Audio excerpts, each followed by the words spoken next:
మెదక్ జిల్లా వెల్దుర్తి మండలం కుక్కునూరు గ్రామంలో బుధవారం డీఎల్పీఓ యాదవ్ పర్యటించారు. ఇటీవల గ్రామానికి చెందిన ఒక వ్యక్తి అక్రమ నిర్మాణం చేపట్టి ఇబ్బంది పెడుతున్నారంటూ రఘువీర్ శర్మ అనే వ్యక్తి కలెక్టర్కు ఫిర్యాదు చేయగా కలెక్టర్ ఆదేశాల మేరకు డీఎల్పీఓ యాదవ్ పర్యటించారు. అక్రమ నిర్మాణం చేపట్టిన ఇంటిని పరిశీలించారు. ఉన్నతాధికారులకు పూర్తిస్థాయి నివేదిక సమర్పిస్తానని యాదవ్ తెలిపారు. జిల్లా కలెక్టర్ స్పందించి తనకు న్యాయం చేయాలని రఘువీర్ శర్మ మీడియాకు వివరించారు. ఈ కార్యక్రమంలో పంచాయతీ కార్యదర్శి స్వామి, స్థానిక సర్పంచ్ సాయిలు పాల్గొన్నారు.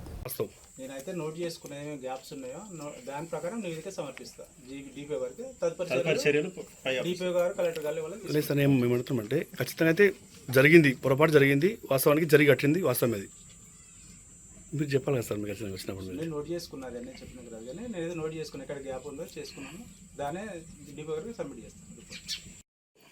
మా ఫాదర్ హనుమంత్ శర్మ గారు వాళ్ళ ఇంటి ప్లేస్లో ఇప్పుడు ఎవరు ప్రతాప్ రెడ్డి, హనుమంత్ రెడ్డి కలిసి అక్వై చేసి ఇంటి నిర్మాణం చేస్తున్నారు. దానికి ఎలాంటి గృహ నిర్మాణ అనుమతి లేదు, ప్లస్ ఇల్లీగల్ కడుతున్నారని కంప్లైంట్ కలెక్టర్ గారు చేయడం జరిగింది. దానిపైన డిపిఓ గారు ఎంక్వైరీ ఇవ్వని నాకు చెప్పడం జరిగింది. ఎంక్వైరీ నిమిత్తం ఈరోజు రావడం జరిగింది. ఎంక్వైరీలో చూసిన రిపోర్టు నోట్ చేసుకున్న ఎక్కడ గ్యాప్స్ ఉన్నాయో దాని పై అధికారులకు నివేదిక రూపంలో సమర్పిస్తాను. Thank you. నా పేరు రఘువీర్ శర్మ, మా నాన్నగారి పేరు హనుమంత్ శర్మ. గత 2 సంవత్సరాల నుంచి 2024 నవంబర్లో మా పక్కన ఉన్నటువంటి చండ్రు రామచంద్రారెడ్డి, ప్రతాప్ రెడ్డిని ఇద్దరు అన్నదమ్ముడు. మా నాన్నగారు ఉన్నప్పుడు వాళ్ళకి ఒక 85 గజాలు జాగ ఇవ్వడం జరిగింది. పరిస్థితి బాగాలేదు, మేము ఇంట్లో ఉంటామంటే మా పాతిళ్ళు ఇచ్చి మీరు ఉండండి అని చెప్పాను. తర్వాత కొంతకాలానికి 10,000 15,000 ఇచ్చి అది తీసుకున్నారు. తీసుకున్న తర్వాత మా నాన్నగారు చనిపోయారు, వాళ్ళ నాన్నగారు చనిపోయారు. అయినా మేమేమి పెద్దగా పట్టించుకోలేదు. మేము ఇల్లు కట్టినప్పుడు కూడా వాళ్ళకి సపోర్ట్ చేసినాం. వాళ్ళు ఇల్లు స్టార్ట్ చేసిన తర్వాత మేము గృహప్రవేశం కాకముందే, అంటే పునాది చేసేటప్పుడే, భూమి పూజ చేసేటప్పుడే వాళ్ళకి ఇంత బ్యాక్ వదిలిపెట్టండి, మాకు మీకు కంజెస్టెడ్ అవుతుంది అని చెప్పేసి కన్స్ట్రక్షన్ చేసినప్పుడు మేము పర్మిషన్ ప్రకారం మేము కట్టినాము, మీరు కూడా కట్టండి అని చెప్పడం జరిగింది.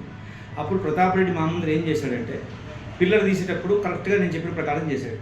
తర్వాత పైన డైరెక్ట్గా 5 ఫీట్స్ ముందుకు వచ్చేసేసి మాకు మా ఇంటికి వాళ్ళ ఇంటికి మధ్యలో 5 ఇంచుల ప్లేస్ వదిలిపెట్టాడు. అక్కడికి ఫస్ట్ ఫ్లోర్ వేసిన తర్వాత వచ్చి ఎందుకు ఇలా చేశారని చెప్పేసి నిలదీసి అడిగితే, లేదు పంతులు గారు, అది అయిపోయింది, తప్పు అయిపోయింది, అది మా చేసిన మేస్త్రి తప్ప, అది మేము తీసేస్తామన్నారు. ఆ తర్వాత కొద్ది రోజులు సరే తీసేస్తారు కదా అని అనుకున్న తర్వాత అప్పుడు చేయలేదు. దాని తర్వాత మళ్ళీ వాళ్ళు 5 ఫ్లోర్ వేశారు. అప్పుడు కూడా వచ్చి అడగడం జరిగింది. 10 మంది పెద్ద మనుషులు పిలిచి మాట్లాడి అన్నీ చేశాం. చేసిన తర్వాత కూడా ఇష్టం వచ్చినట్టుగా వల్గర్ లాంగ్వేజ్ మాట్లాడుతూ ఏం చేసుకుంటారో చేసుకోండి అని అంటే చివరికి మాకు గత్యంతరం లేక అప్పటికి 5 నోటీసులు ఇప్పించినా కూడా దానికి ఎలాంటి రెస్పాండ్ అవ్వలేదు. నోటీసులు కూడా చించి పడేశారు. చేసిన తర్వాత కూడా మేము అక్కడ ఉన్న కన్సర్న్ ఇంతకుముందు మహేందర్ రెడ్డి సర్పంచ్ ఉండే, ఆయన చెప్పినాం, ఆయన కూడా ఏమి యాక్షన్ తీసుకోలేదు. తర్వాత అక్కడ అంత ముందు ఉన్నటువంటి సెక్రటరీ కూడా ఎలాంటి యాక్షన్స్ తీసుకోలేదు. వీళ్ళు ఇంకా అలాగే కన్స్ట్రక్షన్ చేసుకుంటూ పోయారు. మేము చెప్పినాక కొన్ని 2 నెలలు పని ఆపడం, రాత్రి కూడా పని చేసుకుంటాం.